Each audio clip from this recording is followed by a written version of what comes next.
Hey YouTube, my name is Dr. Daniel Kaplan and my mission is to make psychology accessible to all.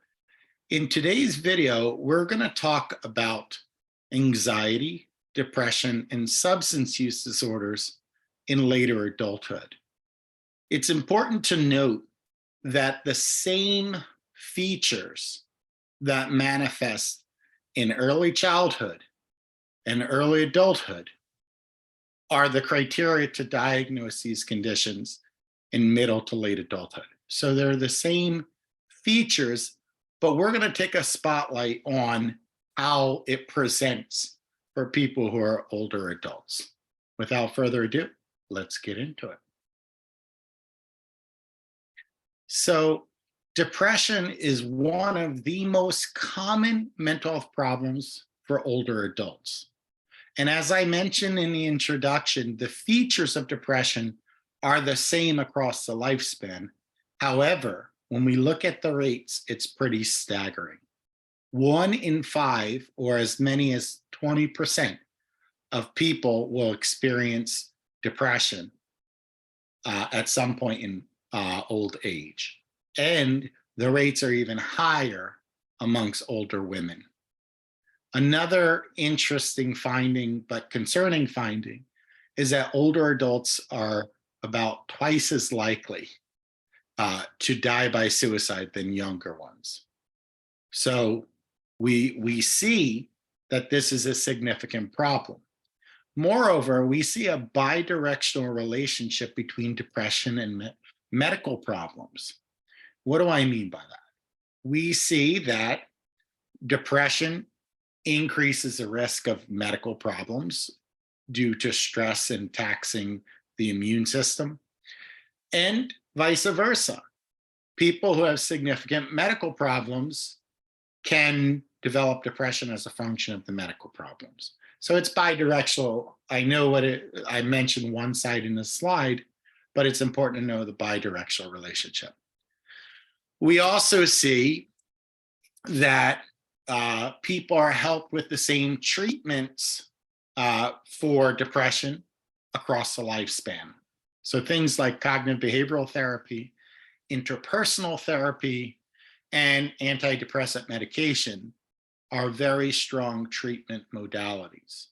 And in some cases, we even combine therapy with medication as needed. So more than half of the people with depression ultimately will improve with these treatments. So there is a significant group that's going to get better, but if there's about half that are going to remain with some residual depression. So what's interesting is that we have to be careful with antidepressant medication, because antidepressant medications also impact a person's metabolism, and they may work differently in later life. We also see a greater risk for cognitive impairment, which we'll have a separate video coming up shortly on cognitive issues in later adulthood, but antidepressants can increase the risk of cognitive impairment. Anxiety is another common disorder amongst people who are older adults. We see that between 6% to 11% of the population develop anxiety. It's nearly double amongst women, and generalized anxiety disorder is particularly common. Now, the rates of anxiety do increase with age, but we have to understand that anxiety comes from many places. So there are many things about getting older that can heighten anxiety, such as fear of one's deteriorating health, such as the loss of loved ones as we get older, such as the loss of a romantic partner as we get older. And these could increase the risk of developing anxiety. Now, researchers have not however, systematically linked anxiety disorders to these specific events or losses. There's just a correlation, a small correlation, I should say. So older adults with anxiety disorders, they're treated with things like cognitive behavioral therapy and anti-anxiety medication. But as we mentioned with depression, we do still have to be careful because the most common anti-anxiety medication are antidepressants. But even benzodiazepine could have a different effective dose with older adults.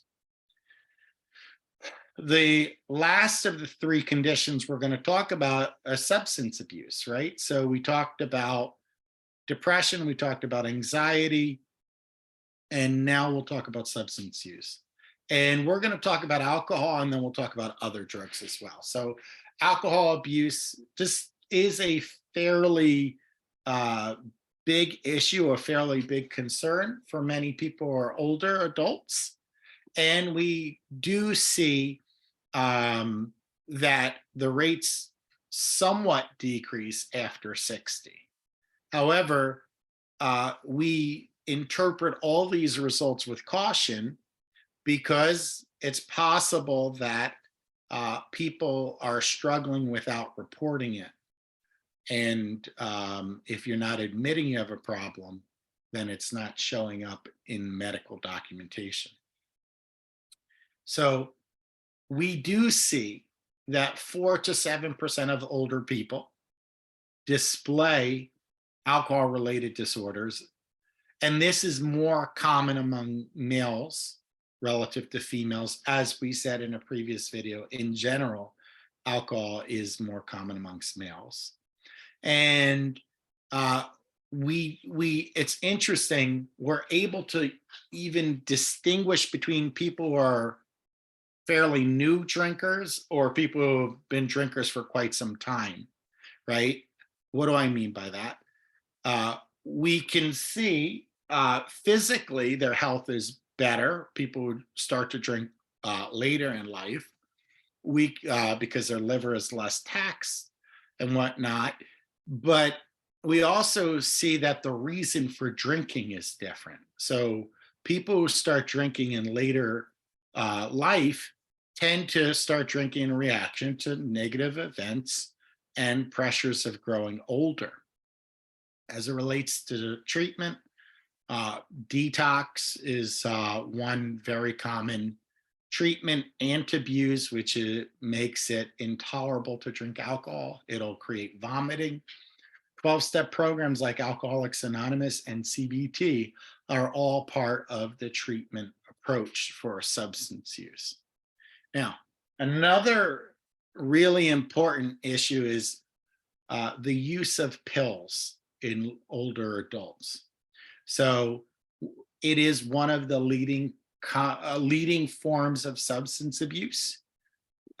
Most often it's not intentional, and we have to be careful about the misuse of medication in places like nursing homes or long-term care facilities.